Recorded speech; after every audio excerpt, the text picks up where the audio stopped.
আমার রুমের ঠিক সামনে আছে একটি ওয়েল্ডিং ওয়ার্কশপ। এখানে প্রতিদিনই তৈরি হয় নানা ধরনের জিনিস। কিছুদিন আগে দেখলাম ওখানে তৈরি হচ্ছে একটা ফুড স্টল। তবে এই ফুড স্টলটার একটি বিশেষত্ব আছে, এতে কোনো চাকা লাগানো নেই। সাধারণত চাকাবিহীন ফুড স্টলগুলো ফুটপাতের ধারেই বানানো হয়, কারণ এগুলো সরানো বেশ কঠিন। কিন্তু এই ফুড স্টলটি হচ্ছে পুরোপুরি ওয়ার্কশপের ভেতরে। আমি প্রায়ই ব্যালকনি থেকে দেখতাম আর ভাবতাম এত বড় একটা ফুড স্টল ওরা কীভাবে নিয়ে যাবে। আজ অবশেষে এই কৌতূহলের অবসান হলো। সকালে দেখি একটা ট্রাক্টর এসে দাঁড়িয়েছে ওয়ার্কশপের সামনে, আর সঙ্গে এসেছে প্রায় 10-12 জন লোক। ওরা সবাই মিলে দারুণ কৌশল আর বাহুবলের জোরে স্টলটিকে ধীরে ধীরে ট্রাক্টরের উপর তুলে নিল। দৃশ্যটা সত্যিই দেখার মতো ছিল। তারপর ট্রাক্টরটি ধীরে ধীরে গন্তব্যের পথে রওনা দিল।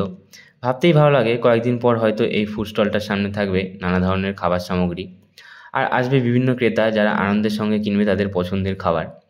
লোহার গন্ধ আর ঘামের পরিশ্রমে মিশে থাকা এই ফুড স্টল আজ রওনা দিল নতুন জীবনের পথে।